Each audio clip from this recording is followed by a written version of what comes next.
Bismillahirrahmanirrahim. Assalamualaikum warahmatullahi wabarakatuh.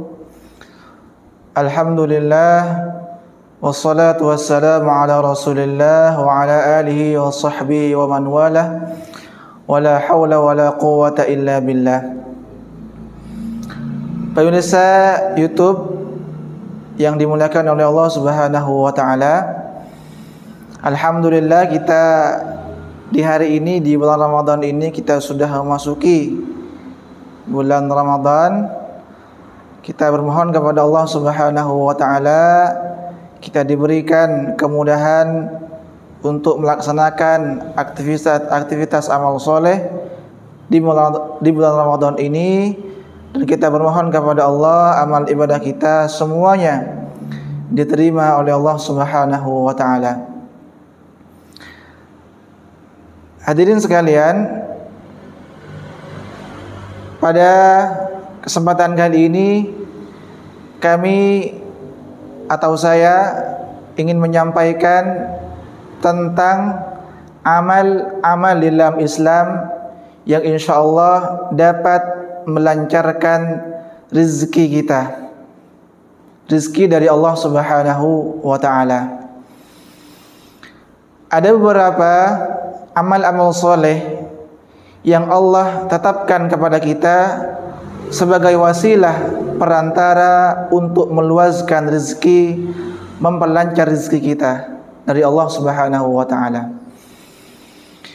Yang pertama, hadirin sekalian, cara kita agar dimudahkan oleh Allah untuk mendapatkan rezeki yang pertama adalah takwa. Takwa artinya adalah kita melaksanakan perintah Allah, di saat yang sama kita juga meninggalkan, menjauhi larangan-larangan Allah Subhanahu wa taala. Dari mana kita mendapatkan bahwa takwa itu bagian dari perantara untuk melancarkan rezeki? Tentunya ini didasarkan kepada firman Allah Subhanahu wa taala dalam Al-Qur'anul Karim, surah At-Talaq ayat yang kedua dan yang ketiga. Allah Subhanahu wa taala berfirman, "Wa may yattaqillah yaj'al lahu makhraja wa yarzuqhu min haitsu la yahtasib." Kata Allah, "Wa may yattaqillah," barang siapa yang bertakwa kepada Allah, yaj'al lahu makhraja, maka Allah akan berikan kepadanya makhraja, jalan keluar dari setiap persoalan yang dia hadapi. Tidak hanya itu, wa yarzuquhu min haitsu la yahtasib, ternyata orang yang bertakwa juga oleh Allah akan dikaruniakan, akan diberikan, yarzuquhu min haitsu la yahtasib, akan diberikan rezeki dari arah yang tidak disangka-sangka, dari arah yang tidak kita duga-duga.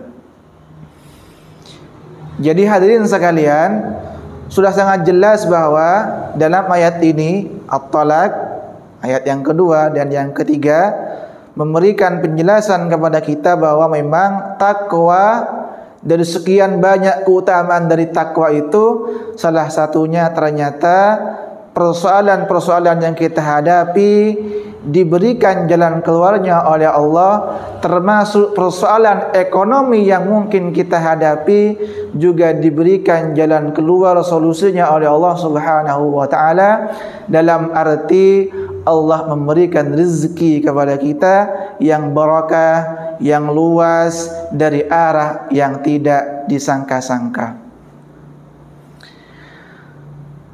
Bahkan dalam ayat yang lain Allah Subhanahu wa taala berfirman, ini ayat sangat masyhur sekali, sering kita dengar, berkaitan dengan rezeki yang barakah bagi orang-orang yang beriman dan bertakwa. Allah berfirman dalam Al-Quran surah Al-A'raf ayat ke-96. Allah berfirman, "Walau an ahlul qura amanu wattaqau la fatahna alaihim barakatim minas sama'i wal ard." Al-ayah. Kata Allah, seandainya penduduk bumi atau penduduk suatu negeri, penduduk suatu desa, amanu wattaqau, mereka beriman kepada Allah, bertakwa kepada Allah, la fatahna alaihim barakatim minas sama'i wal ard, maka Allah akan bukakan pintu-pintu rizki yang barakah dari langit dan bumi. Bayangkan hadirin sekalian, apabila kita meningkatkan iman kita kepada Allah, meningkatkan takwa kita kepada Allah, ternyata salah satu karunia yang Allah akan limpahkan, berikan kepada kita, Allah luaskan rizki kita dari arah yang tidak disangka-sangka, dari langit dan bumi. Tetapi kata Allah, walakin kadzabu, tetapi apabila orang-orang penduduk negeri siapapun mereka tidak beriman kepada Allah, tidak bertakwa kepada Allah, justru Allah akan memberikan kemurkaannya, penderitaannya yang tidak Allah berikan tentunya kepada orang-orang yang beriman dan bertakwa. Jadi itu hadirin sekalian, satu dari sekian banyak cara Allah memberikan perantara kepada kita agar diberikan rizki yang luas, yang barakah dari Allah Subhanahu wa ta'ala. Adapun cara-cara yang lain, insyaallah akan kita lanjut di video yang akan datang, video berikutnya. Wassalamualaikum warahmatullahi wabarakatuh.